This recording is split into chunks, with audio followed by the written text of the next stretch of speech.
not that bad. It's not till December. Right at home. Right at home, right. Flip-flops and a t-shirt. Yeah. So I wanted to ask you, gentlemen, thinking back to our time in Arizona, that wonderful time where we're building ours, we're young, and we're sitting here in a propeller-driven or piston-powered aircraft and enjoying the Arizona summers out there. Do you have a fond memory that sticks out that you'd like to share? Well, I don't know. It was all great. I mean, I quite enjoyed flying down south in the desert and what was it called? Marana, land there, have lunch, fill it up, fly somewhere else, to the mountains, land in Payson. I remember I went to Flagstaff in a 152. Wow! And, I was getting quite scared to enter 200 feet per minute climb. The runway was getting it was almost over, and thankfully I made it. But I just have great memories. I mean, flying to Sedona. Yeah, I've often said that if there was one period in my aviation career that if I could rewind, this is it, going to tailwind, building hours. That's awesome. Yeah, it was so much fun. Waking up in the morning, flying around for a bit, somewhere in for lunch, keep on flying, grab something to eat for dinner, maybe go back out there, do some night landings and night hours, back home, open up. Was that before you had families? Yes. Well, actually, we started dating, me and my wife. So. Okay. She actually, when I came back in 2006, she came for a week, and she really, really enjoyed Arizona. Really? Yeah, she really liked it a lot. It's something different than Iceland, I suppose. Oh yeah, absolutely. I mean, I think it was in November. It was nice and warm, and it was just really nice. Wow. Yeah, it's amazing. I truly enjoyed my time there too.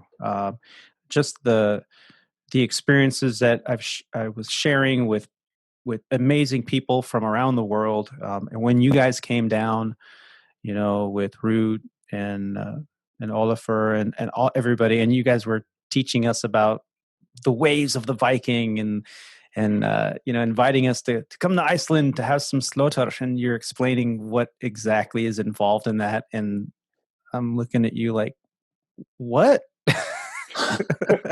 So explain to the listeners for a moment, what exactly is this Icelandic traditional plate of Slátur? Okay, you must just give me a few seconds. Hang on. Oh my gosh. I guess he has some or something. Oh man. And Rúnar, what is exactly kind of involved in this, and why is this a traditional plate? Well, this is just way back before we had refrigerators and everything. I mean, they just used to use everything from the sheep. So in the autumn, they was just making food for the winter. They used the fat and the intestines, and they sort of put it all together, and they used the actual stomach from the sheep and put it in there and sewed it closed, and put it in some sour. What do you say? Sour liquid vinegar, or so what? Yeah. Something. So it would not rot, and you just take it from there and so it's eat fermenting. It few months later. Yeah, something like that. And I remember as a kid, we used to do it in the autumn with my parents and my grandmother. They came over, and you buy this package from the store, and you sort of mix it all yourself, and you put it into this what do you say, stomach-like bags, and sew it and put it in the freezer, and that's sort of That's Slátur for you. It's similar to haggis. Okay. Yeah. So this is it. There it Part is. of it. Wow. So See it's all the kind of like fat? yeah. It's like just basically it's like cold cut, right? You slice it real thin, and Well, no. how do you The eat thicker it? it is, the better. Oh, Wait, so how do you eat it? Like a loaf We- of bread? You just cut down a slice and just eat it. And And that's how you make it through the that's- winter in Iceland. yeah, Yeah, basically. I mean, So, as I remember as a kid, you had it warm with mashed potatoes and stuff. But that does Yeah, sound you- good. it changed. you fry it, on a frying pan, some sugar on top, Oh, and I'm down. Yeah, I'm coming. As soon as they open them up, I'll be there. We're gonna come over. Gonna have some home cooked Slátur. I love it. yeah. Slátur. Slátur. Oh man. So I gotta admit, recently with the family, we sat down, and a lot of what we're doing now with all this lockdown and isolation, you can't leave the house, especially here in California. You gotta have the mask on, and everything's under what we're calling now, at least I think that's what they're calling it, because I stopped watching the news completely, is the second wave. So we're under, again, lockdown. So all the barbers and all these other non-essential businesses have shut down, mandatory shutdown. So we spend a lot of time at home, and in the evening we do some family time and we watch a film.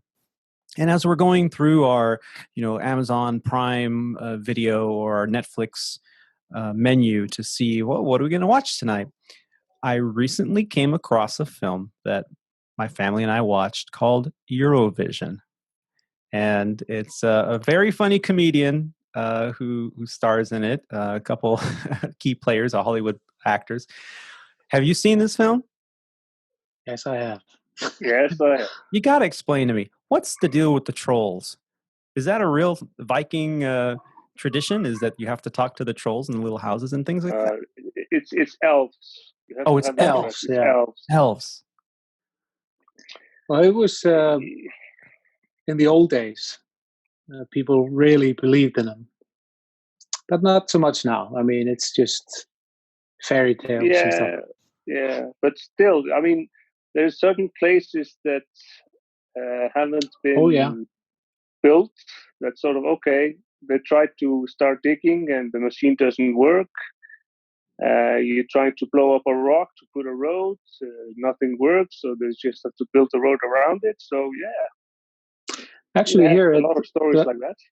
Yeah, here I'm at my parents' summer house, and there's a road here that has a rock in the middle of it.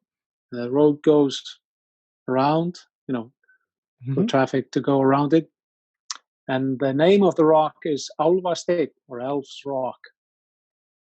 And that's one of the similar stories that Rúnar is telling. They didn't want to move the rock for some reason. Wow. And this Eurovision film, starring Will Ferrell, it's actually based on an actual contest that happens every year. Is this correct? Eurovision? Is this something that is popular in Europe? Yeah. Yeah. We have these And huge we would have, Eurovision parties every year. Yeah. And Iceland probably would have won if it wasn't for COVID. Really? This was our year, man. We had a really great song. Yeah. Now I am totally intrigued. Here I am watching this. I'm like, oh, Will Ferrell, I like him. And so like, okay. And I was like, is this like a real thing? And so this is great. Thank you for clearing this up. Now I'm going to be looking into this because, I'm all for the whole X Factor and AGT and stuff like that. I mean, those YouTube videos sometimes consume me. Got to admit. So yeah, that is so cool.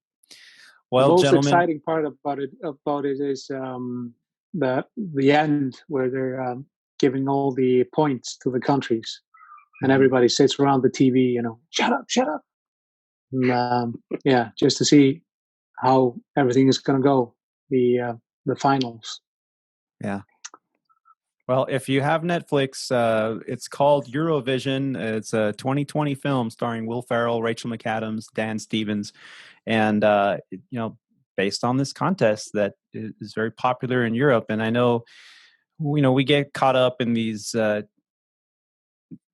cable shows, I guess they are, or Netflix series, and we kind of dispel a lot of the other little movies. But man, I liked it. It was good. And thanks for clearing that up. And I'm going to be looking. I think I'm going to build a little house in my backyard for the elves because I don't want them to get pissed at me. And oh, you better. Good idea. Maybe they'll save my job. You never know. You have to sacrifice something. Okay, in return. I'll sacrifice. I can't say it. In the movie, she gave them some alcohol or something. That I can sacrifice a little bit of scotch or something. Whatever it takes to save my job. I mean, at this point, yeah, the bar is anything low goes. Yeah, anything goes. Yeah. Mm-hmm.